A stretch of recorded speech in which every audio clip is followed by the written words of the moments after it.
Sarkas Podcast, podcast suara advokasi. Saat ini saya sudah bersama dengan dua pembicara yang sangat keren. Yang pertama ada Kak Salman. Halo Kak, bagaimana kabarnya Kak? Alhamdulillah sehat. Kalau boleh tahu bagaimana kesibukannya Kak akhir-akhir ini? Akhir-akhir ini banyak beraktivitas di organisasi. Kebetulan saya terlibat di organisasi bantuan hukum, yaitu Lembaga Bantuan Hukum Makassar. Jadi aktivitas keseharian itu lebih banyak bekerja tentang organisasi di Lembaga Bantuan Hukum Makassar. Nah, teman-teman, Kak Salman ini merupakan demisioner Presiden BMF BSPNM periode 2015-2016, benar Kak? Iya, benar. Wow, keren. Di samping Kak Salman ada Kak Livia. Halo Kak, bagaimana kabarnya Kak? Alhamdulillah baik. Kalau boleh tahu kesibukannya akhir-akhir ini apa Kak? Kalau sekarang setelah selesai di BM mungkin lebih fokus penyelesaian studi. Penyelesaian studi ya. Kak Livia ini adalah demisioner Menteri Pendidikan dan Kebudayaan ya Kak, periode 2020-2021. Nah, untuk beberapa menit ke depan ini kita saya dengan Kak Salman dan Kak Livia akan berbincang-bincang santai sambil membahas tentang kasus yang saat ini sedang banyak diperbincangkan khususnya di kalangan masyarakat, yaitu kasus kekerasan seksual.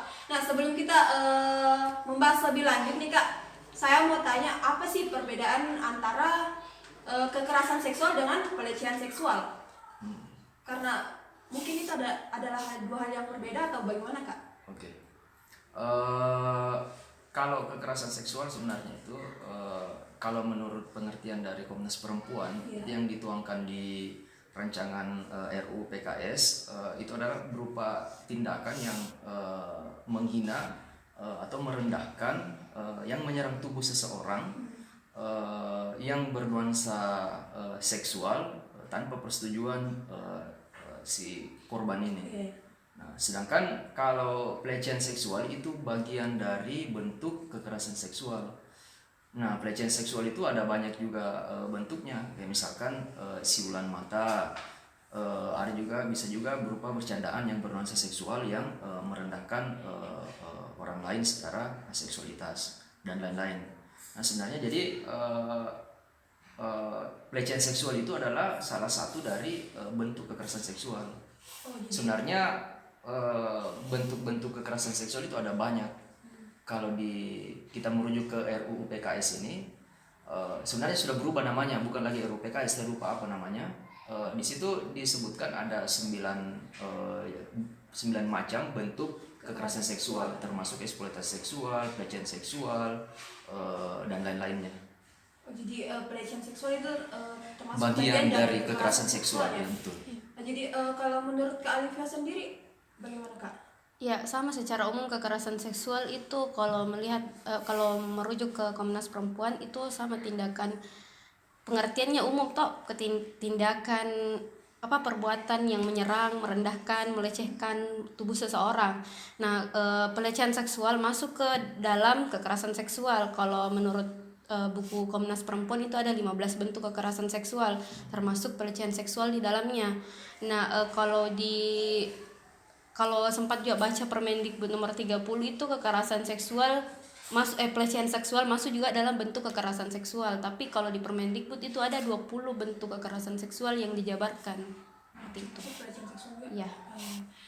Tapi Kak, ini berdasarkan data yang ditemukan oleh tim estetika pada sekitar bulan Juni kayaknya 2021 lalu, di FBS sendiri itu menjadi tempat terjadinya kekerasan seksual itu, dan kalau tidak salah datanya ada 30-an lebih ya Pak, dan salah satunya pelakunya adalah dosen. Iya. Nah, bagaimana Kak tanggapan Kakak melihat ini kasus ini ada di kampus kita sendiri?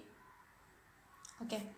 Kalau menurutku kekerasan seksual ini sebenarnya ada dan nyata. Kalau orang-orang melihat kemarin kekerasan seksual itu kalau kita bahas masih dianggap tabu dan sebagainya. Sekarang mungkin orang-orang bilang kenapa baru sekarang dibumingkan atau bagaimana. Ini kekerasan seksual sudah ada sebenarnya. Ini baru kayak fenomena gunung es ceritanya. Ada banyak terjadi tapi cuman sedikit yang bermunculan. Banyak di kampus-kampus lain, mungkin khususnya di UNM itu banyak mungkin kasus kekerasan seksual yang belum terungkap. Nah, kemarin baru-baru ini kasus kekerasan seksual yang dosen itu, tanggapanku mungkin sampai saat ini belum ada sanksi yang wajar atau yang tepat yang diberikan kepada pelaku dosen itu. Dan semenjak keluarnya Permendikbud nomor 30 belum ada tindakan entah itu pembentukan satgas dan sebagainya dari pimpinan universitas. Jadi belum ada, Kak. Iya. Nah, tadi Kakak sebutkan Permendikbud Ristek nomor 30. Nah, belakangan ini kan sejak keluarnya Permendikbud Ristek nomor 30, hal ini menjadi kontroversi karena katanya ada poin-poin di dalamnya itu yang melegalkan seks bebas. Apa Kakak juga berpendapat seperti itu? Kak Salman boleh? Saya dulu ya. Iya. Oke. Iya, sempat menjadi kontroversi sebenarnya kemarin. Ada beberapa organisasi yang berhaluan agama di Indonesia yang menolak disahkannya Permendikbud ini. Organisasi besar itu kalau saya tidak salah ada 5, termasuk Muhammadiyah, NU, dan selebihnya saya lupa apa. Yang dipersoalkan itu kan kalau saya tidak salah di pasal 5 itu yang frasa tanpa persetujuan. Iya. Nah, itu ditafsirkan bahwa ketika orang menyetujui artinya tidak ada masalah untuk berbuat seks. Iya. Melakukan hubungan seksual tanpa misalkan ada hubungan yang sah secara agama, mungkin anggaplah secara agama. Namun menurut saya kita harus paham bahwa ini adalah dalam konteks bagaimana sebuah aturan itu melakukan pencegahan, ada upaya pencegahan dan melakukan tindakan jika terjadi tindakan kekerasan seksual. Nah, di sini bukan bahwa di Permendikbud ini tidak menjelaskan bahwa seks bebas itu bisa dilakukan. Nah, sedangkan undang-undang yang mengatur perzinahan juga kan sudah ada yang mengatur. Nah, di sini konteksnya saya melihat bahwa kita tidak sedang menganggap ini adalah upaya untuk melegalkan zina. Bahkan menurut saya frasa tanpa persetujuan itu adalah merupakan upaya untuk menyetarakan setiap individu-individu. Jadi saling bagaimana permen ini itu berupaya untuk menghormati hak-hak seseorang. Karena kenapa? Baik di dalam relasi hubungan antara suami istri itu bisa saja terjadi kekerasan. Karena buktinya kalau kita cek di pengadilan misalkan itu kan bisa kita dapati banyak sekali perkara-perkara yang terkait dengan kekerasan dalam rumah tangga. Nah, tidak terkecuali kekerasan seksual itu bisa saja terjadi itu di dalam hubungan rumah tangga. Bisa saja terjadi. Nah, kekerasan itu kan tindakan yang berupa paksaan yang dilakukan oleh seseorang terhadap orang lain. Nah, artinya kalau orang yang dalam konteks hubungan apapun itu akan bisa saja terjadi. Tidak terkecuali misalkan tindakan-tindakan yang mengarah ke tindakan kekerasan seksual. Jadi menurut saya di permen ini itu bukan dalam konteks upaya untuk melegalkan perzinahan, tetapi di situ upaya adalah bagaimana pemerintah terkhusus di institusi pendidikan itu bagaimana caranya melakukan upaya pencegahan dan upaya penanganan terhadap tindakan-tindakan kekerasan seksual. Bahkan menurut saya di frasa tanpa persetujuan itu justru lebih meninggikan harga diri orang lain, karena kita akan semakin menghargai satu sama lain. Bukan berarti misalkan dalam hubungan suami istri, anggaplah contoh dalam suami istri kita bebas melakukan sesuatu terhadap pasangan kita, kan tidak juga seperti itu. Maksud saya hal-hal yang dapat merugikan orang lain itu kan kita tidak diarahkan seperti itu. Justru menurut saya frasa itu justru lebih mengangkat derajat orang lain. Nah, menurut saya seperti itu. Kalau dari Kak Alivia sendiri, Eh, Kalau saya sedikit tambahan, kemarin sebelum selesai di kepengurusan BEM itu sempat satu kali aksi di universitas. Nah, ada 3 tuntutan, salah satunya itu implementasi Permendikbud nomor 30 tahun 2021. Nah, ini direspon langsung kemarin sama WR3. Katanya tanggapannya begini, ini Permendikbud nomor 30 tahun 2021 itu masih pro dan kontra.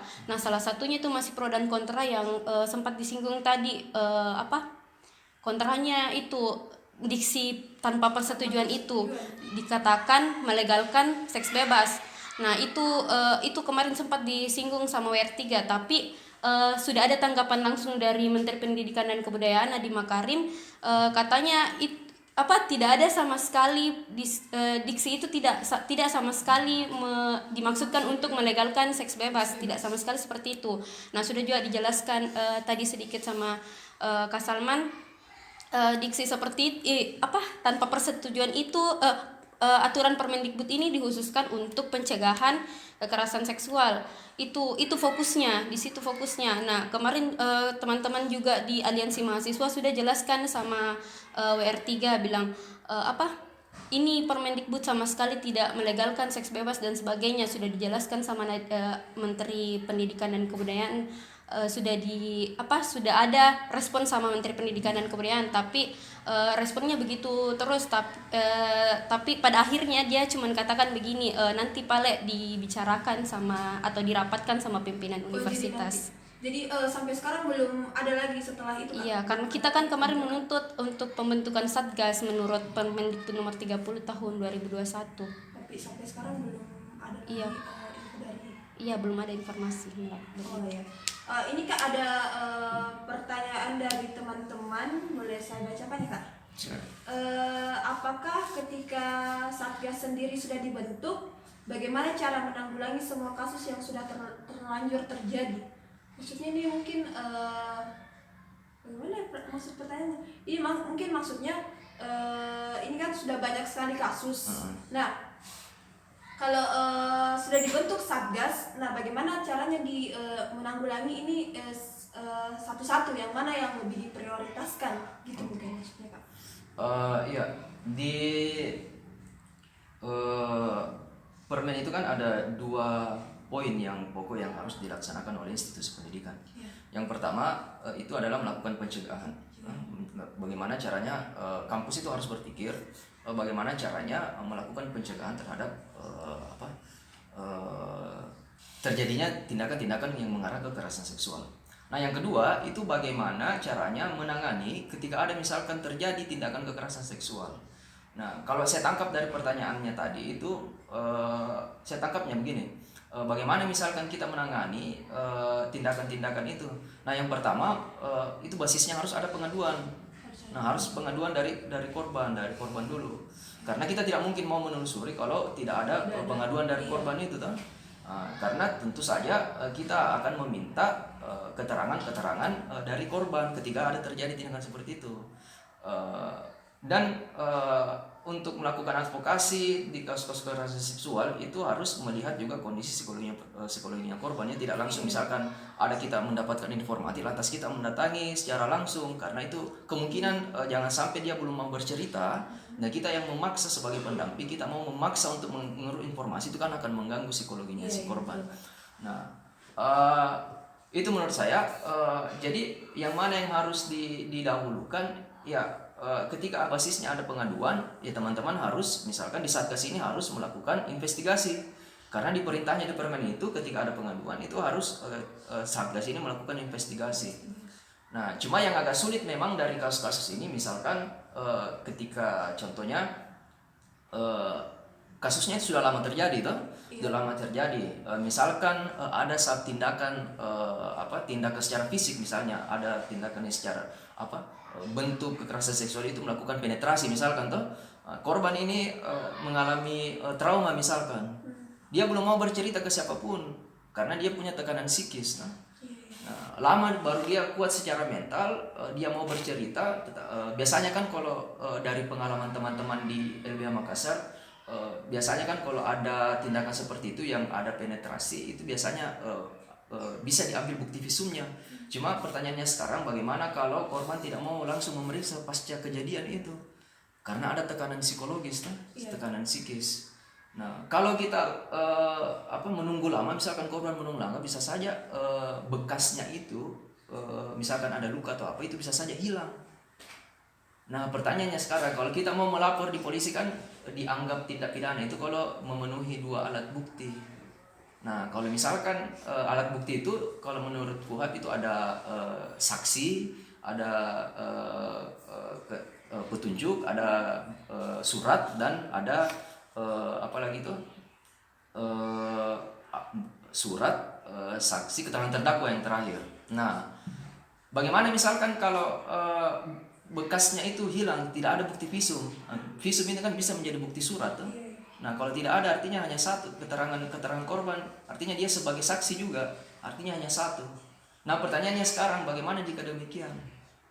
Nah, sejauh ini tidak akan ada solusi tanpa misalkan disahkannya RUU PKS ini. Karena di RUU PKS itu menambahkan unsur alat bukti. Ada keterangan korban, bisa juga keterangan dari kalau apa bahasanya itu, kurang lebih misalkan dia diperiksa di psikolog, dan ada psikolog bisa menilai, oh ini ada unsur-unsur ini, dia mengalami seperti ini. Nah, itu bisa dijadikan alat bukti. Nah, namun di kitab hukum acara pidana sekarang itu masih menggunakan alat buktinya itu harus minimal 2, dan yang dimaksud dengan alat bukti itu 4 yang tadi yang saya sebutkan tadi. Nah, artinya kalau dia konteksnya misalkan sudah lama kasusnya, hilang buktinya, nah bagaimana misalkan si korban ini untuk memperoleh keadilan? Nah, bagaimana caranya dia memperoleh keadilan?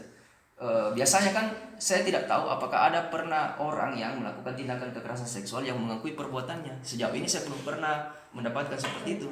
Beda misalkan kalau kasus-kasus yang lain. Nah, kasus-kasus yang lain mungkin saja misalkan perkelahian.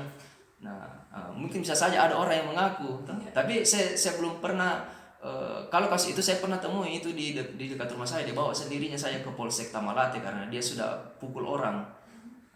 Di dalam konteks kasus kekerasan seksual ini saya belum pernah mendapatkan ada pelaku yang mau mengakui tindakannya itu. Nah, menurut saya seperti itu. Nah, makanya sebenarnya itu juga di isu-isu kekerasan seksual ini yang untuk isu yang penting juga itu bagaimana caranya mendukung rancangan undang-undang RUU PKS ini. Ya, seperti itu ya, Kak. Terus ada lagi pertanyaan, bagaimana Kak cara menghindari dan menghadapi kekerasan seksual di lingkungan sekitar, apalagi di lingkungan kampus? Ada berbagai macam cara sih sebenarnya menurut saya. Kalau di institusi pendidikan, terkhusus di kampus itu kan bisa berbagai macam cara. Bisa dilakukan oleh pimpinan kampus, misalkan di tataran birokrasinya, bisa juga di lembaga kemahasiswaannya. Salah satunya mungkin contoh saja ya, kalau di setiap penerimaan mahasiswa baru kan ada semacam kayak apa itu?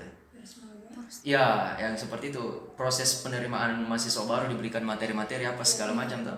Nah, sebenarnya kan memasukkan materi pengenalan terkait dengan isu-isu gender, isu-isu kekerasan seksual itu kan penting juga. Jadi yang pertama mungkin bagaimana caranya kita membangun sebuah perspektif, membangun pemahaman. Jadi itu salah satu mungkin bekal yang penting menurut saya. Jadi setiap salah satunya itu tadi memasukkan materi-materi di kurikulum pengkaderan misalkan di tingkat lembaga kemahasiswaan maupun di tahap-tahap misalkan penerimaan mahasiswa baru.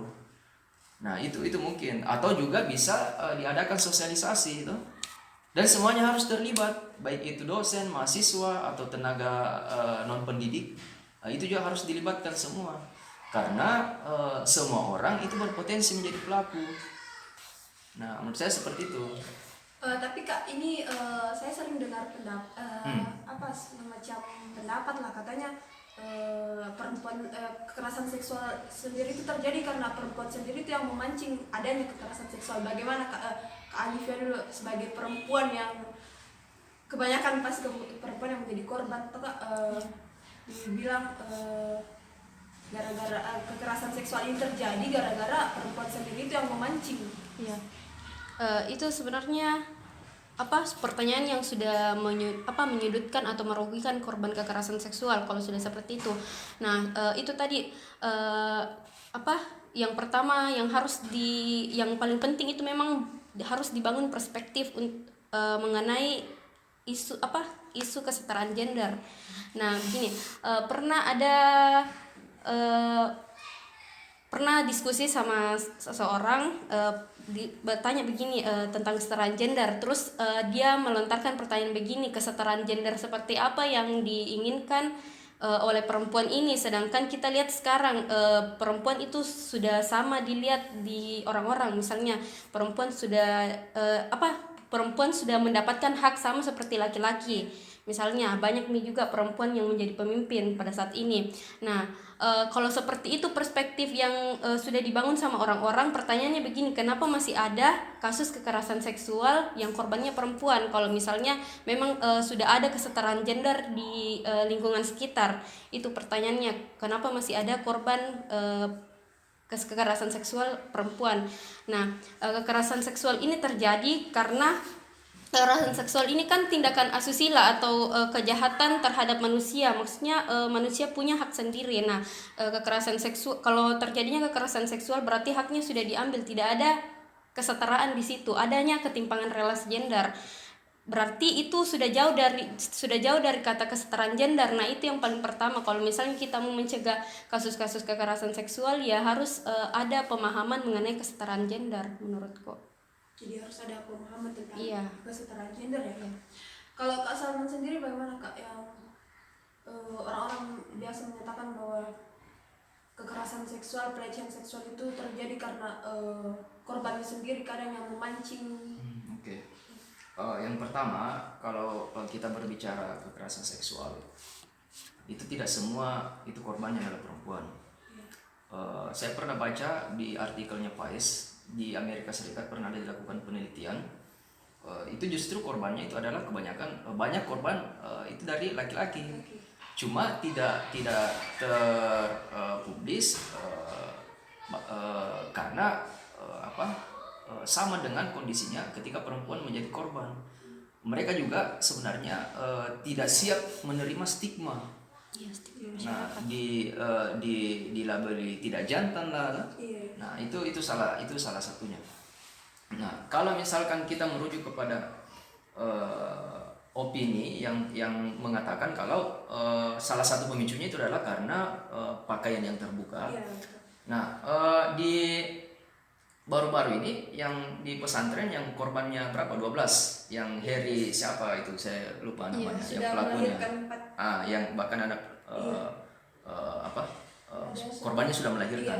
Nah, kalau kita lihat kan di pesantren itu kan pakaian itu serba tertutup. Yang pertama serba tertutup, dan setahu saya ada pemisahan antara tempat laki-laki dan tempat perempuan. Nah, kalau kita merujuk dari kasus itu, artinya apa? Kasus kekerasan seksual itu tidak murni terjadi itu karena bentuk pakaiannya seseorang. Menurut saya karena dari isi kepalanya yang tidak paham atau tidak punya landasan bagaimana mengukur tindakan seseorang, bagaimana menghargai hak-hak seseorang. Nah, itu yang menjadi celah. Artinya kalau itu pendapat itu menurut saya itu bisa terbantahkan karena kita lihat bukan cuma kasus yang baru-baru ini.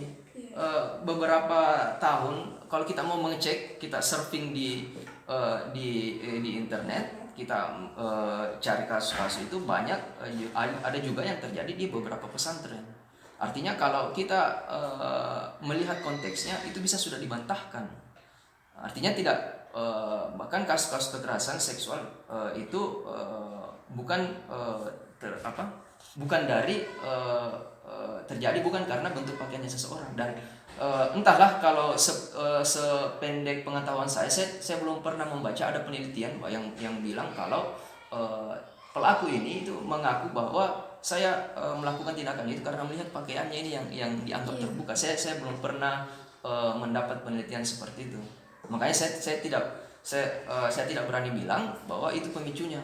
Tetapi kalau kita membenturkan dengan beberapa kejadian yang ada, kita melihat fakta yang terjadi, artinya itu bisa terbantahkan. Karena kalau kita lihat posisi pesantren, ya pesantren itu kan terpisah, Iya. dipisah pondoknya antara perempuan dengan laki-laki. Kalaupun berbaur itu mungkin di tempat yang umum, nah, tempat privat itu tidak, setahu saya. Yang kedua, ini kan basisnya basisnya agama, tuh. Artinya di nilai-nilai agama itu kan sudah mengajarkan bagaimana batasan-batasan berperilaku. Nah, kita lihat lagi pakaian di dalam pesantren itu kan ya punya adab tersendiri, baik itu perempuan maupun laki-laki. Nah, artinya itu gampang dibantahkan kalau misalkan hanya karena gara-gara si perempuan ini dilihat pakaiannya terbuka, sehingga si pelaku ini bisa melakukan tindakannya itu. Ini Kak, ada lagi pertanyaan. Kak, apakah pihak dari kampus FBS sendiri sudah memberikan keadilan untuk korban pelecehan seksual? Nah, mungkin Kak Alivia bisa jawab pertanyaan ini karena pada saat Untuk korban pelecehan seksual atau pelaku? untuk korban. Oh ya, Iya, untuk korban. Maksudnya mungkin penanganan dari psikisnya, mentalnya, atau bagaimana? ini mungkin Kak begini, karena kan kemarin-kemarin lembaga mahasiswa juga sudah mengawal kasus ini, dan ada isu-isu yang yang mengatakan bahwa korban ini tidak mendapatkan keadilan, khususnya untuk yang yang pelakunya dosen, karena sanksinya tidak Setimpal. iya, tidak setimpal dengan apa yang dirasakan oleh korban, gitu Kak. Ini yang paling pertama yang harus difokuskan pada korban kekerasan seksual itu sebenarnya mentalnya, atau bagaimana dia bisa kembali beraktivitas seperti semula.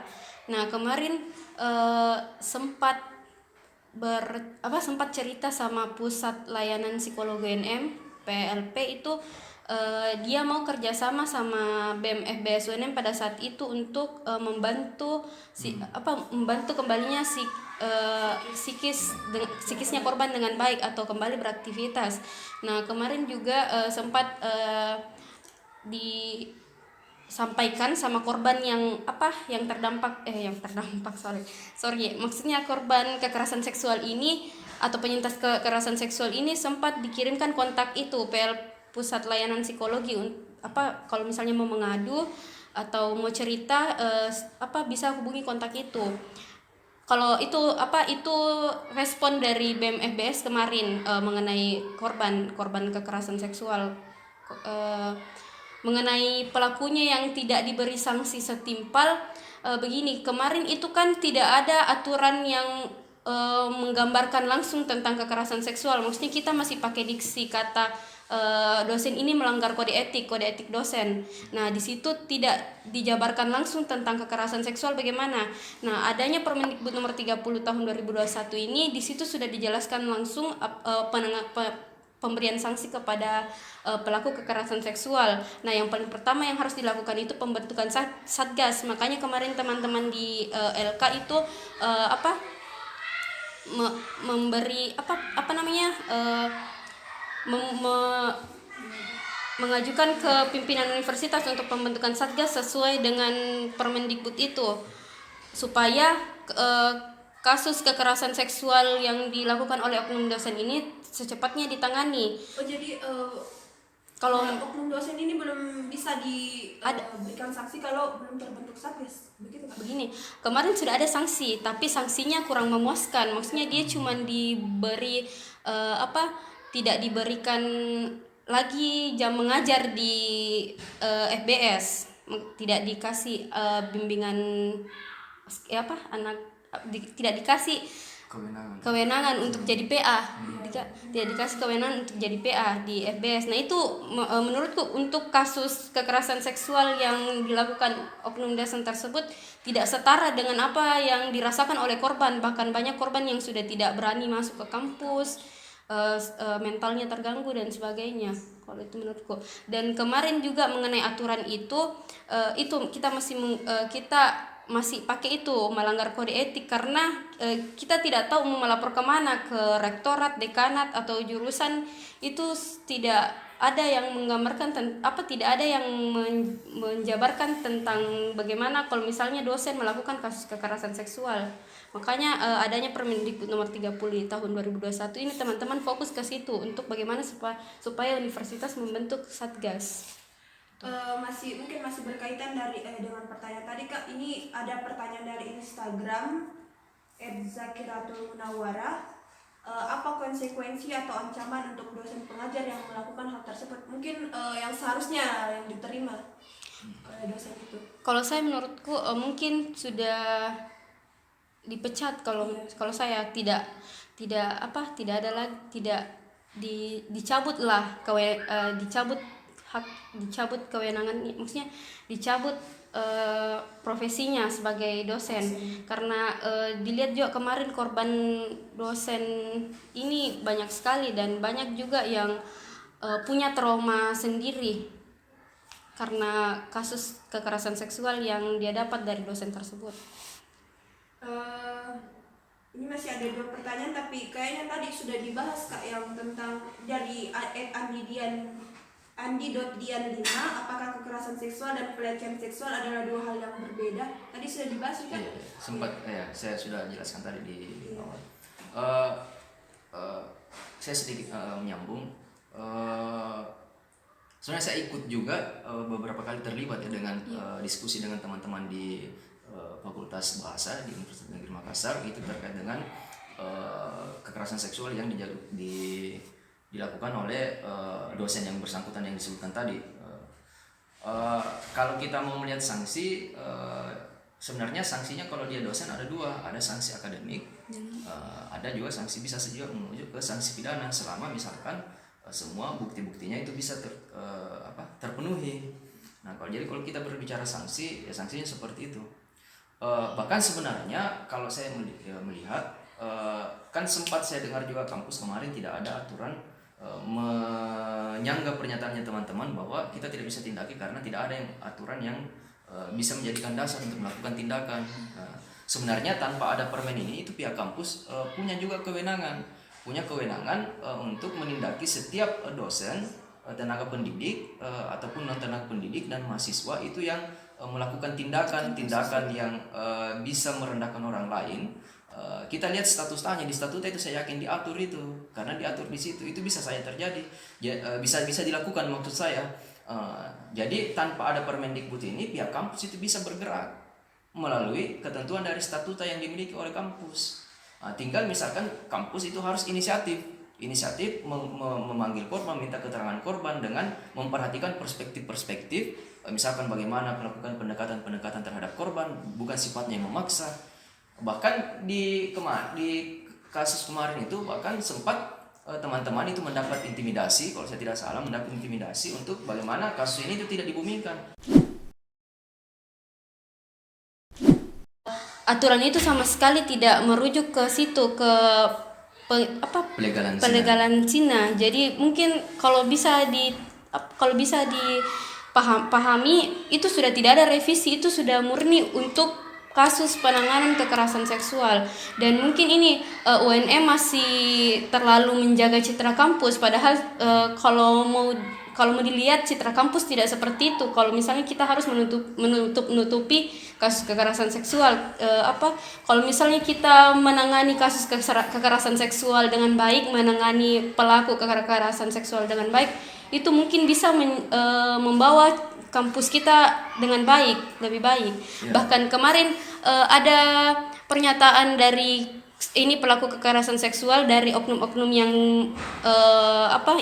mengintimidasi ini, dia mengatakan diksi berdamai secara kekeluargaan, maksudnya kekeluargaan seperti apa? Kalau misalnya kekerasan seksual itu kan tindakan asusila, itu sudah melanggar asas kekeluargaan. Bagaimana caranya kita berdamai secara kekeluargaan kalau itu tindakan asusila? Ini masih ada pertanyaan terakhir Kak dari Faiza. Saya lihat kasus sudah lama dibahas, tindakan yang di atas bagaimana, maksudnya tindakan dari kampus. Tadi kayaknya sudah dibahas ya. Iya. Ya kampus seharusnya sih progresif menangani hak kasus-kasus kekerasan seksual. Jangan misalkan tebang pilih. Saya mungkin agak banyak cerita di UNM karena saya alumni UNM dan juga mengikuti beberapa perkembangannya terkait dengan kasus kekerasan seksual ini. Nah, kalau kita mau bandingkan, pengaruh relasi ini itu ada ketidakadilan yang diperoleh oleh korban. Nah, korban dari dosen yang sebagai pelaku yang sebagai guru besar itu, kalau saya tidak salah informasinya korbannya itu ada dari S1, S2, S3. Cuma hanya sedikit yang mau berbicara karena persoalan itu tadi, persoalan takut nilainya tidak dikeluarkan dan lain-lain sebagainya. Kalau kita mendengar pernyataannya Alivia tadi, sanksi sudah ada, namun menurut teman-teman itu sangat tidak adil karena hanya dia diskorsing hanya 3 bulan ya kalau saya tidak salah. Iya, Pak. Dan itu pun skorsingnya dia tidak dikasih, dia tidak dijadikan PA, maksudnya tidak dikasih kewenangan untuk menjadi penasihat akademik. Itu. Terus kita lihat baru-baru kasus ini, statementnya Pak Rektor itu di UNM ini baru-baru ada lagi kan kasus kekerasan seksual itu beberapa mahasiswa pertukaran pelajar yang menjadi korban. Kan kebetulan juga beberapa hari yang lalu memang itu dia mengadu di kantor LBH Makassar. Tindakan dosen itu begitu cepat mengambil tindakan dengan memecat secara tidak terhormat si security ini. Nah, ini berbeda dari tindakannya berbeda dari tindakan si pelaku yang si dosen ini. Nah, di situ menurut saya sangat jelas ketimpangannya tindakan yang dilakukan oleh pihak kampus. Nah, makanya itu harusnya dikoreksi juga. Bahkan di perkembangannya kemarin kalau saya tidak salah itu dialihkan ke tingkat fakultas. Pimpinan universitas, kalau saya mohon diluruskannya kalau saya keliru, pimpinan universitas itu menyerahkan ke fakultas untuk memberikan sanksi. Nah, artinya di sini kita bisa melihat fakta yang terjadi ketika misalkan si pelaku ini tidak punya relasi, memperlihatkan kepada kita bahwa tindakan si pimpinan juga itu berbeda. Nah, di situ menurut saya itu adalah bentuk ketidakadilannya. Padahal kalau kita mau melihat ini sama-sama banyak korban loh. Di korban-korban yang di pelakunya si security ini itu kan banyak juga. Nah, banyak korbannya juga.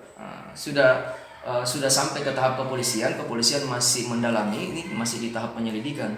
Nah, beda ini tindakan pihak kampus ketika si pelakunya ini punya relasi kuasa. Nah, itu menurut saya yang perlu dikritis ya, karena ada ketidakadilan, tentunya ketidakadilan terhadap si korban. Ini Kak, mungkin untuk yang terakhir, Kak Alivia sendiri sebagai perempuan ada tidak pesan mungkin untuk laki-laki di luar sana atau semoga nanti korban bisa nonton para pelaku ya. Ya, ada motivasi atau apa gitu buat korban.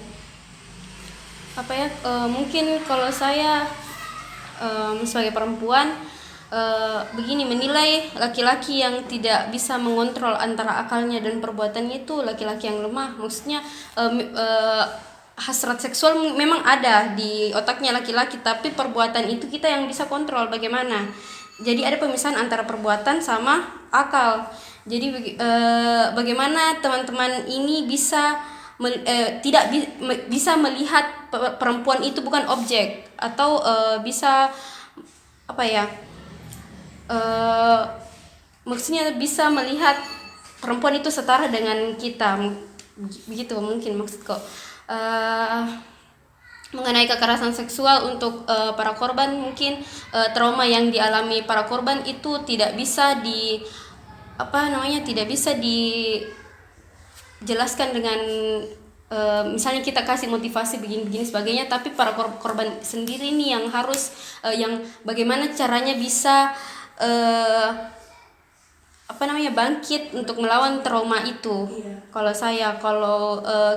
Kalau mungkin sedikit pesan juga untuk teman-teman khususnya di LK FBS supaya menindaklanjuti dengan baik kasus kekerasan seksual ini dengan merujuk pada Permendikbud nomor 30 tahun 2021 dan aturan-aturan yang lainnya yang seharusnya pelaku ini diberi sanksi yang setimpal. Itu mungkin kalau dari saya. Kalau Kak Salma sendiri bagaimana, Kak? Kalau saya sih sederhana saja, saya cuma mau mengajak kepada semua orang, baik itu laki-laki atau perempuan, itu untuk saling menghargai hak-haknya orang lain. Jangan pernah melakukan tindakan-tindakan yang tidak disenangi oleh orang lain. Jadi ya poinnya adalah mari kita saling menjaga saling menghormati hak-hak satu sama lain. Mungkin itu saja. Oh ya, oke. Terima kasih Kak Alivia dan Kak Salman yang sudah menyempatkan waktu berharganya untuk datang di podcast kami. Dan untuk teman-teman yang sudah memberikan pertanyaan, kami juga ucapkan terima kasih banyak. Sebelum saya akhiri podcast ini, jangan lupa like, komen, dan subscribe. Oke, see you di next episode. Bye.